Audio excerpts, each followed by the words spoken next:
Hi, everybody. Obviously, today the dude should have been 45. Obviously, unfortunately, we no longer have him with us, but we can still celebrate and really celebrate and enjoy what the dude brought to the cause, as it were. But we can also have a little bit of fun, as we always did, with our Captain Crunch debate. So here's two videos that kind of make sense. One is the starring Mark Hoddinott as Judge WilFox, and then we get the excruciatingly painful rendition of God Save the Queen. Anyway, let's do this first of all. Let's share screen. Click on share sound, I'm afraid. Yes. Well, actually, the first one we're going to have is the mock court, as I say, starring the one and only, the worst judge in the history of the history of anything. All stand. The court of public opinion is now in session. Judge WilFox presiding. Welcome to the Court of Public Opinion. I am Justice WilFox. We're here today to argue the case as to whether the character Captain Crunch is in fact American or British.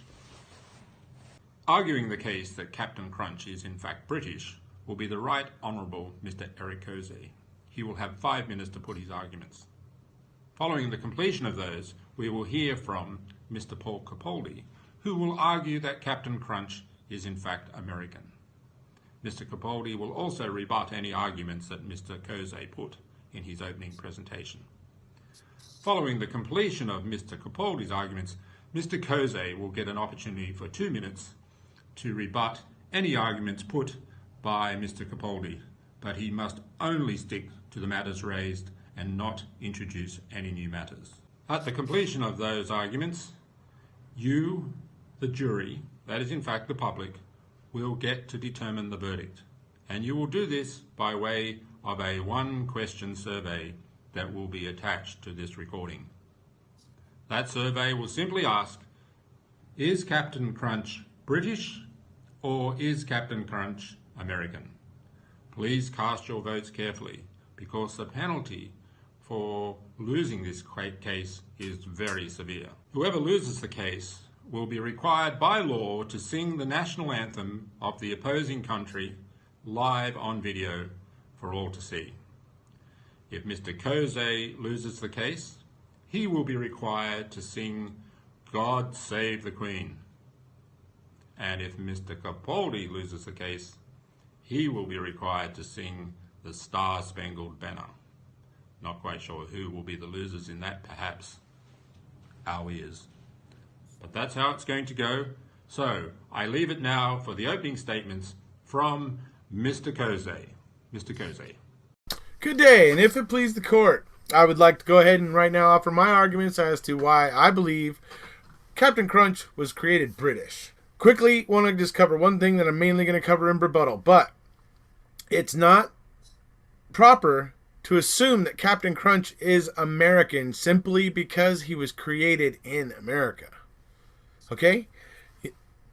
I'll explain more about it later in rebuttal, but suffice to say, to assume that something is American because it was made in America, and especially when it comes to fictional characters and things like that, that's not a foregone conclusion. So we're going to talk about the fact that bushy mustaches are kind of traditionally a British thing.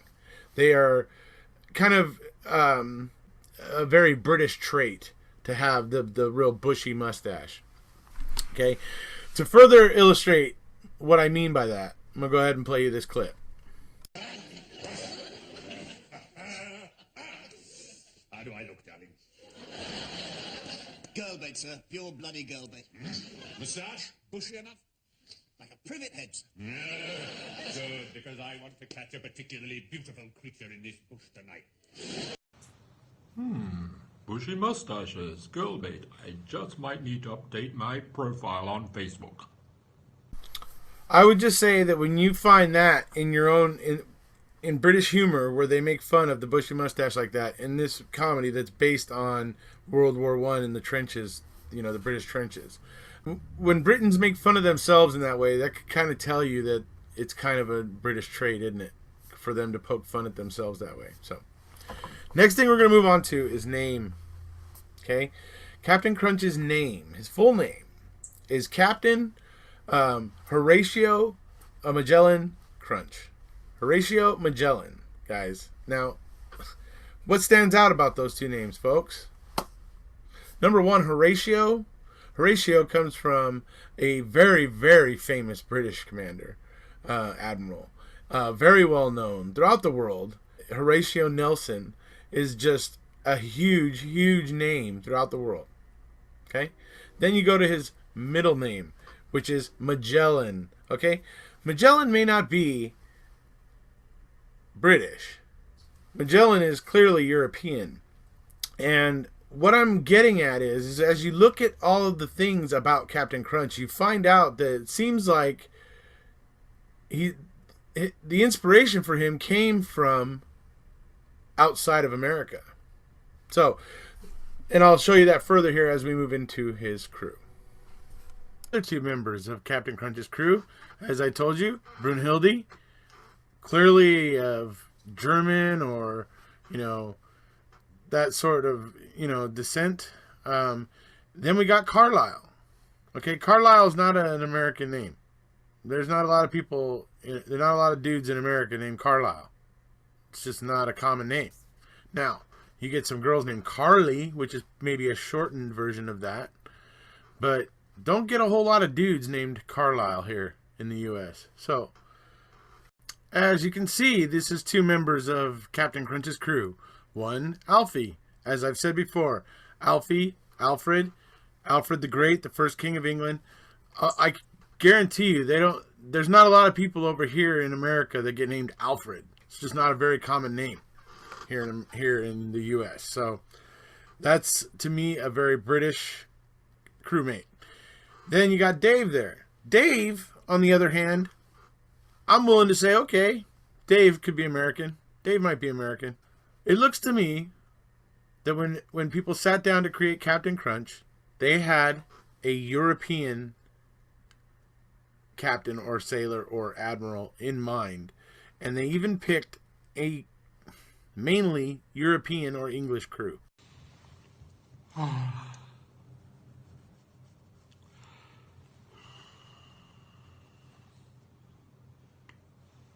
Continue, Mr. Cozy. And last but not least of all, what we have here, folks, is Captain Crunch's birth certificate, folks.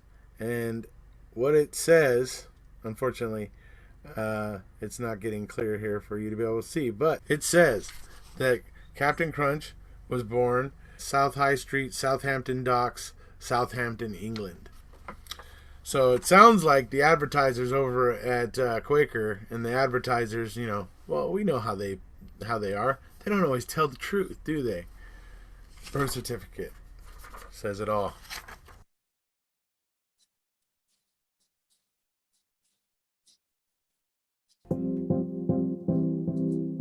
The other thing I like about StreamYard is that if there's ever a glitch in your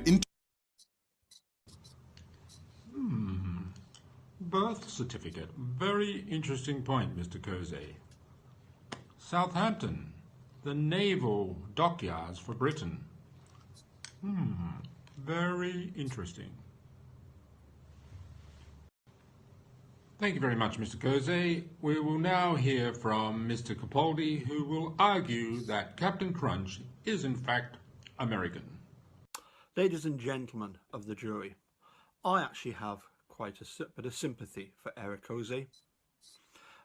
For while I am older than him, which is a disadvantage, I then have the advantage of being a lot wiser than him. Now, another reason for sympathy for Eric Cozy is that the United States of America is a huge country of 50 states. 11 of those states are actually larger than the UK, the combined United Kingdom. And so it's understandable to a certain extent why Americans tend to be rather inward looking. They have no need to know anything about the rest of the world. And if Erekose did know anything about the rest of the world, he would realise that naval uniforms throughout the world are modelled on those of the Royal Navy, the British Royal Navy, which was formed in 1546 and has been around for 472 years. As I say, navies throughout the world have modelled their uniform on the iconic Royal Navy. Now, having been formed in 1546, the Royal Navy does not have a monopoly on bushy moustaches. It is not a prerequisite that to be a captain or a commander you have to have a bushy moustache. That is, quite frankly, one of the most ludicrous arguments I have ever heard from Erekose. It's a good job that his making a murderer observations are far more intelligent. Moving on to the names. The name argument is, again, completely and utterly irrelevant. I only have to look at some of the players that play for England in the England cricket team. We have players such as Moeen Ali and Adil Rashid, whose obviously their parents or grandparents or possibly great-grandparents were, of course, from Asia, but they are British. They play for England, the England cricket team, the England and Wales cricket team. In rugby union, another sport that I follow quite a bit, we have rugby union players such as Mako Vinapolo of Fijian origin, if you go back enough generations, and Ugo Monya from Central African origins. But all of these players, they play for England, and therefore they are British citizens. Now, as I say, he is definitely, Captain Crunch is definitely not British based on any of the arguments that Erekose has presented. British naval uniform, Mr. Capaldi. Interesting. You might care to also not insult Americans' geography. Just a little hint when it comes to the jury. And now I shall go on to explain why he is American. You only need to hear a few words uttered by Captain Crunch to realise that he is American. Why? Because of course he has an American accent. Everybody accepts that he has an American accent. Now, the product was created obviously before the character. The character was developed by Compton Advertising. They were approached by Quaker Oats, and thus Captain Crunch was born in America in 1963.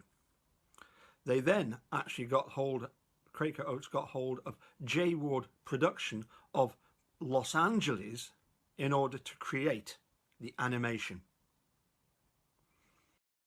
Captain Crunch is no more British than Yogi Bear, Bart Simpson, Tom and Jerry, or the Flintstones. They are all American cartoon icons. They all have American DNA. Interesting point, Mr. Capaldi. Cartoon characters. Yogi Bear. Another picnic basket and Fred Flintstone. Oh yeah. Here we go. Yabba dabba doo. Good point. Now, for 4 months, we have been asking them to produce a birth certificate which would prove what they wanted to prove. And for 4 months, we've been told that's impossible. Captain Crunch is a fictional character. Therefore, he has a fictional birth certificate, you muppet. That's what we've been getting. Yesterday, what transpired? The magical birth certificate. Hey, Capaldi. Good effort, my buddy. Go Scotland! And now we'll hear the rebuttal from Mr. Cossey. Mr. Cossey has 2 minutes and cannot introduce any new evidence. Mr. Cossey.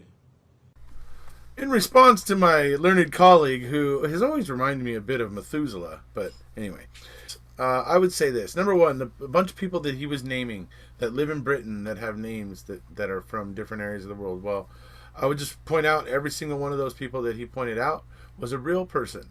Real people they migrate from different places of the world and live in different places. We even become citizens of those places that they move to. And fictional characters, as we are talking about here, basically, as a whole. Mike Myers is a Canadian. Okay, he identifies mainly as a Canadian. He is very, very proud, mostly proud of his Canadian heritage. And if you don't believe me, you only have to look at the appearance he made on John Oliver one time, where he was dressed as a Mountie, a Canadian Mountie. Okay, Michael Myers is decidedly Canadian. Does that make Austin Powers Canadian? Oh, he actually concedes the fact of what I'm kind of saying when he says that the rest of the world looks to Britain when they design their uniforms. Ah, you mean like people might have looked to Britain when they were creating Captain Crunch, possibly? Captain Crunch's accent is just a strange accent, in my opinion. I wouldn't necessarily say it's particularly American. The guy who does the voice for Captain Crunch always did weird voices for every cartoon that he did. The last final thing that I will bring up, in line with my original argument about the captain's crew, they were primarily European. Well, the captain's arch enemy, people, his name was Jean Lafoot. Okay? That's clearly of a French name. So now we have an enemy that's of French origin. And I believe that Captain Crunch was created in the image of a British captain. Thank you for your time. Octopus Energy. You switch supplier of the year and a Which recommended provider 4 years in a row. That's Thank you, Mr. Cossey. Well, that was quite an interesting debate. Forgive me if I got a little confused in the end about countries. We started talking about America. We then went on to talk about Britain. Someone mentioned Asia. Get that, India. Then there was a discussion about some crew member that belonged to Germany. Whoa. Then we had a discussion about Canadian. Oh, no, Mr. Lafoot, that's it, French. Another discussion. Whoa. And then, Canadian.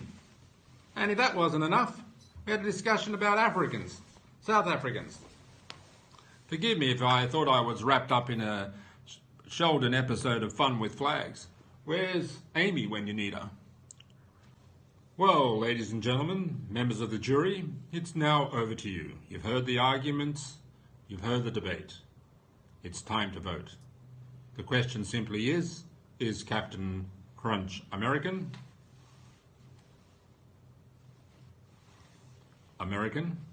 Or is he in fact British? Pip pip. It's now over to you. Ladies and gentlemen of the jury, the public, you now have the opportunity to vote, which you can do by completing the one-question survey attached as a link to this video. Please vote carefully, as the penalty for the loser is very severe, as mentioned in my opening statements. It's now time to vote, and the voting will be open for approximately 1 day. Thank you for your interest, thank you for your attention, and thank you for your duty. This court is now adjourned.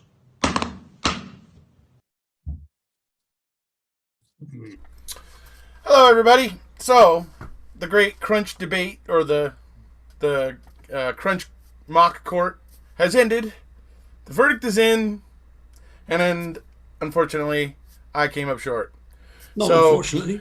More people decided that Captain Crunch was American than British. Of course. And actually, one more person. It doesn't matter. 1 or 101 American dude. Then voted was British. Doesn't matter. The vote came out 19-18 in favor of him being American.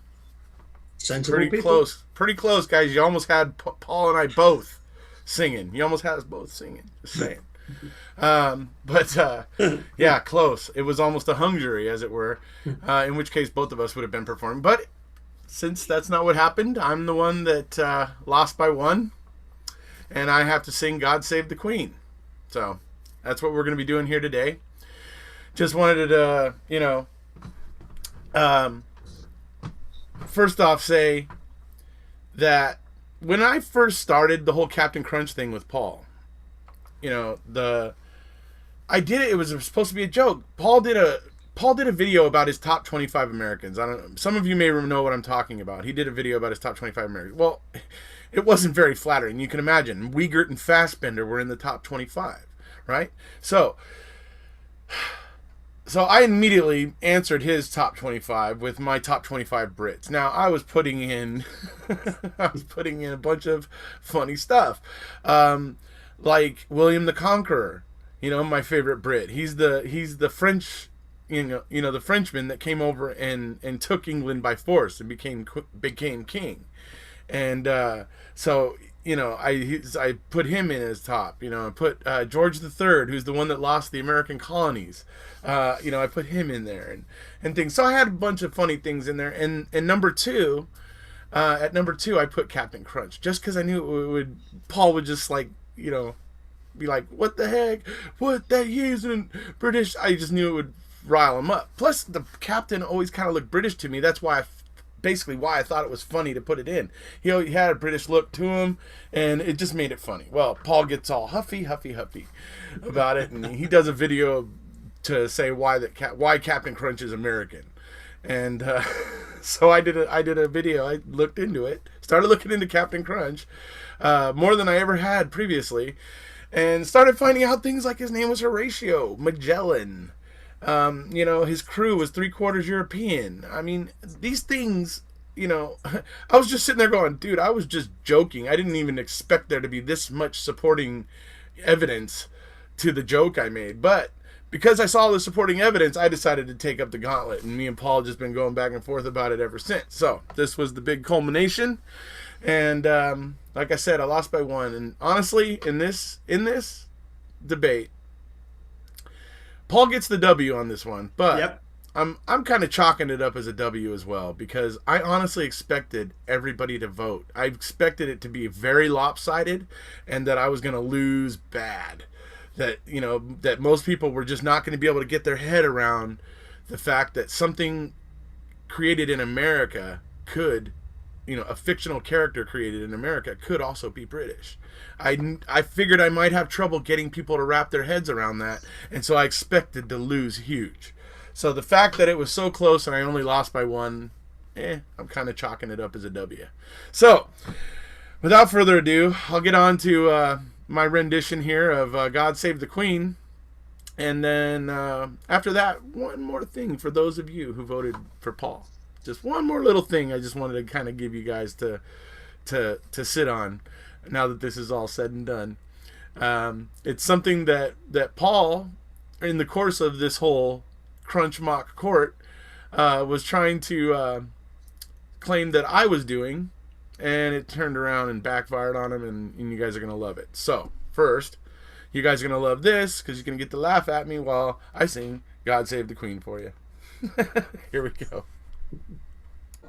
God save our gracious Queen, long live our noble Queen. God save our Queen, send her victorious, happy and glorious, long may she reign over us. God save the Queen. Or was it Let Freedom Ring? Anyway. Alright. So just remember, I'm not trying out for American Idol or anything like that. You're not kidding. I lost the bet. I performed God Save the Queen. and that's about it. So you guys get to laugh and have fun with it, but this is not like me trying to launch my singing career. So, anyways, now the thing I promised you at the beginning. Oh, do we have to? Mr. Capaldi was recently trying to say that I was havering. He was in a group, a few friends, and so people there didn't know what havering was because he's a Scotsman. You know, they have almost their own language there sometimes. Yep. You know, so somebody was like, "What's havering?" Well, Paul at that point goes and gets on his phone, and he asks his wife what havering is, and what ensues is the most hilarious thing ever. So let me give it to you now. Eunice, what does to haver mean? To talk a lot of nonsense. To talk a load of shit. Yeah. Talk a load of crap. Yeah, like you do No, constantly. you mean not me? No, Eric Ozee, like what Eric Ozee says. No, you. No, not me. So there you have it. Those of you who voted for Paul, that's what you voted for. You heard it. Anyways, it's been fun, folks. You know, have fun with me singing God Save the Queen. You know, it's all good. And we'll see you.